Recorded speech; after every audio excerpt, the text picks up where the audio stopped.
No Corinthians é sempre assim, quando as coisas parecem ir bem, vai mal. Vem uma noite de Copa em casa e tudo parece ir por água abaixo.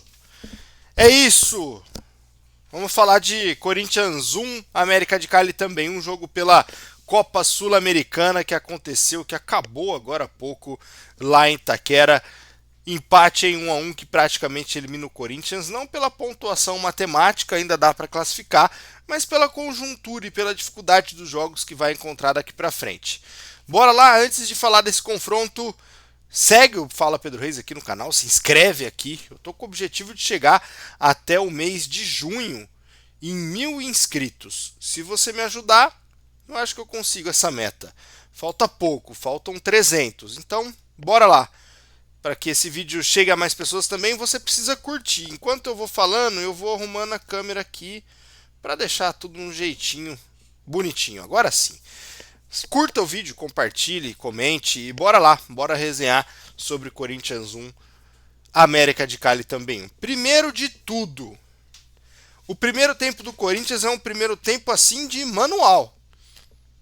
Primeiro tempo em que o Corinthians teve mais posse de bola, controlou o jogo, fez o gol e baixou a linha com consciência, não foi guardar a trave a todo custo, foi baixar a linha de forma tranquila até, não chamou tanto o América de Cali para o seu gol e tudo caminhava para um jogo muito bom do Corinthians. Até que na primeira bola do segundo tempo, ali com 1 minuto, o América de Cali faz em uma bola parada, o ponto fraco, o tendão de Aquiles desse time, o calcanhar de Aquiles, melhor dizendo, desse time, que é a bola parada desde o trabalho do Ramon. Lá atrás, no começo, o Corinthians já sofria muito com isso e hoje sofreu mais uma vez, tomou o empate e aí faz um segundo tempo terrível.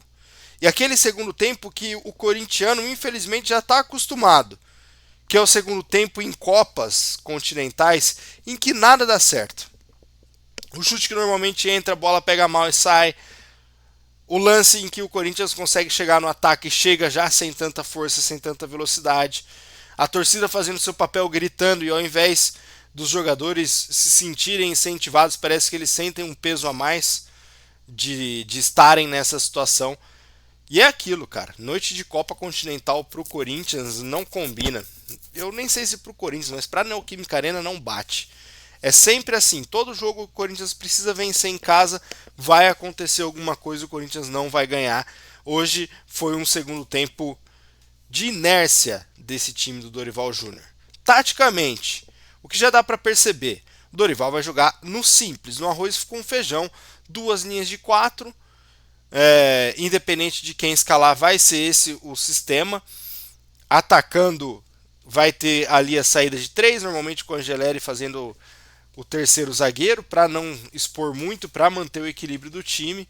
Hoje teve o Maicon, que reforça a qualidade de posse de bola, melhora a saída em comparação ao Ranielli, mas perde um pouco de intensidade. Por isso, enquanto teve em campo, Martinez era esse cara do bote, da saída, da busca, da pegada no meio campo, e não era o Maicon. E aí, quando o Martinez sai, entra o Charles e perde um pouco desse ímpeto, dessa força.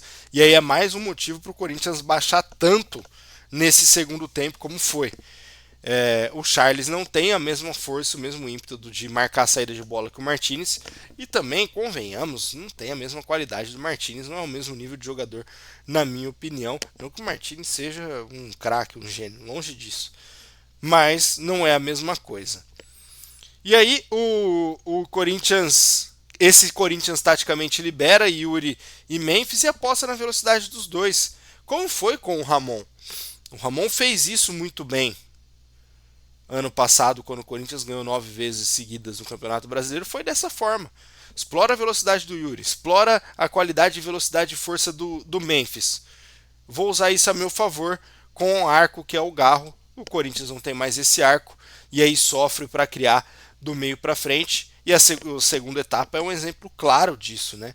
Um time inepto, um time sem força, um time sem até orientação, na minha opinião. Time que roda, roda ou no desespero ou fica aquele passe volante zagueiro, a bola não entra, não consegue furar o bloqueio adversário. não consegue quebrar uma linha, não consegue romper. E a única vez que conseguiu, as poucas vezes que conseguiu, foi nos pés do Maicon, que para mim foi o melhor jogador do Corinthians hoje, talvez o melhor jogador em campo. Jogou muita bola o camisa 7 do Corinthians. Foi o quem deu assistência para o belo gol do Memphis. E aí o Corinthians complicou muito na Copa Sul-Americana, porque tem 2 jogos fora de casa, né? Pega o Racing no Uruguai, que não é uma má equipe, deu trabalho pro Corinthians no turno. E pega o Huracan fora de casa também, que é o melhor time dessa chave do Corinthians. Então, missão quase que impossível, na minha opinião. Conseguir classificar direto, eu diria que é impossível. Até porque, ó, vou pegar a tabela aqui. O Corinthians encara.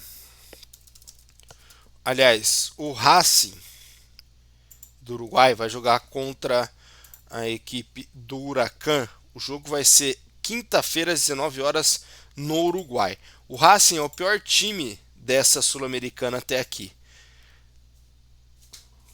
E de verdade mesmo, vai ter que torcer, rezar para o Racing arrancar pontos do Huracan e aí ganhar os 2 jogos fora de casa. Contra o Racing dá para ganhar no Uruguai, mas contra o Huracan eu acho bem difícil. O time do Huracan é muito bem montadinho, tem uma defesa muito forte. Vamos às estatísticas desse confronto, as estatísticas de Corinthians 1, América de Cali também 1, que vai explicar o que foi um pouco da partida. O número não reflete o que foi o jogo, mas ajuda a entender. Olha esse, posse de bola, 54% do América contra 46% do Corinthians.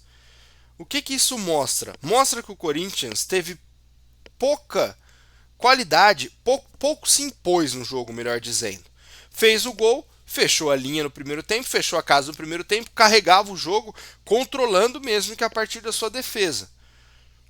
E aí na segunda etapa, quando toma um gol de bola parada, precisa criar. E aí entra a afobação, que é marcante em jogos de Copas Continentais para esse Corinthians. Desde 2013, talvez, o Corinthians passa por isso. Total de chutes, o América deu mais chutes a gol que o Corinthians, 12 contra 9. O Corinthians exigiu mais defesas do goleiro, foram 3 defesas do... Perdão, o Corinthians teve mais defesas com o Hugo, foram 3 contra 2.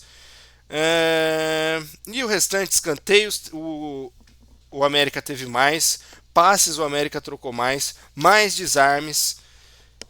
É isso. Esse é o Corinthians, cara, de verdade. Esse é o Corinthians em Copas Continentais. Quando a gente acha que tudo vai dar certo, que o Dorival tá achando o time, tá achando o sistema, entrou com o 4-4-2 arroz com feijão que o torcedor tanto pedia, tá dando oportunidade para o Igor Coronado, as coisas parece que voltam a entrar no seu lugar, não pro lado bom, mas as coisas voltam a entrar no seu lugar, porque o Corinthians continua sofrendo em competições continentais, continua sofrendo com arbitragem que não seja brasileira, não que a arbitragem brasileira beneficia o Corinthians nem a pau, a gente viu o que aconteceu sábado, mas o Corinthians se embanana com a arbitragem gringa, o Corinthians se embanana com catimba gringa, o Corinthians se embanana quando o torcedor incentiva e os jogadores nitidamente sentem a pressão de ter que correr atrás do resultado. E normalmente é assim. Infelizmente, normalmente é assim. O elenco é completamente diferente do que foi nos últimos anos. E esse espírito continua da mesma forma. Eu não sei, cara. Eu não sei o que precisa mudar. Eu acho que, de fato, é uma coisa sem muita explicação o que acontece em noites de Copa no Corinthians. O que também não tem muita explicação é Augusto Melo ainda ser presidente do Corinthians, né? Também não tem muita explicação ainda. Cada dia que passa parece que ele tá mais distante. Governa para ele mesmo ao invés de governar para o Corinthians desde o primeiro dia. E podem me criticar, já me xingaram em rede social, já falaram um monte de merda para mim.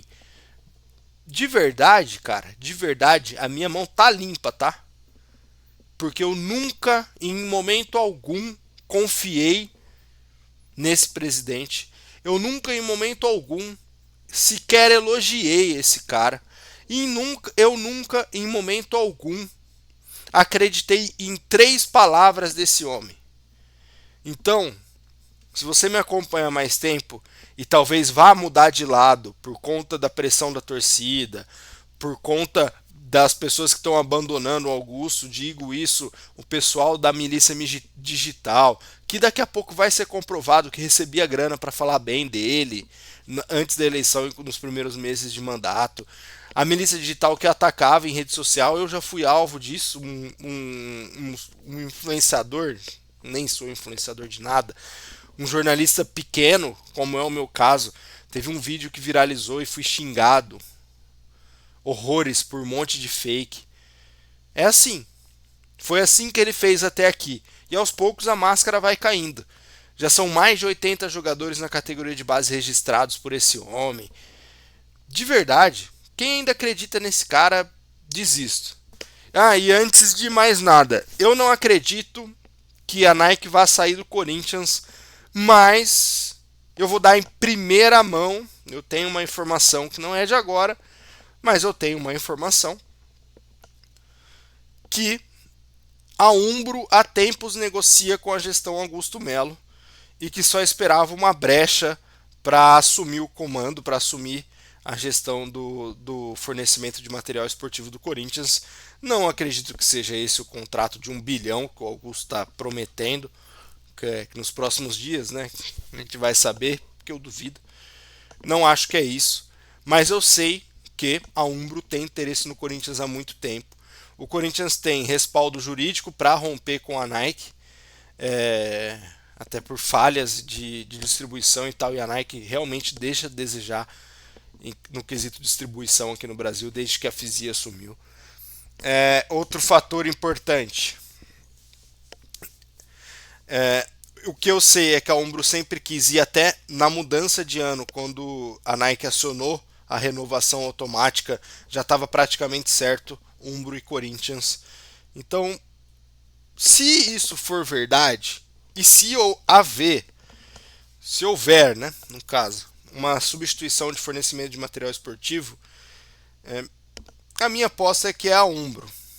Só se a Adidas entrar com um caminhão de dinheiro, e talvez isso que eu estou falando não tenha nada a ver com o que é a negociação do Augusto com alguma outra fornecedora, mas se a gente for no chutômetro, a galera vai apostar na Adidas. Eu, com a informação que eu tenho, eu aposto que é na Umbro, mas não por esse valor. Fechou? Tamo junto. Até a próxima.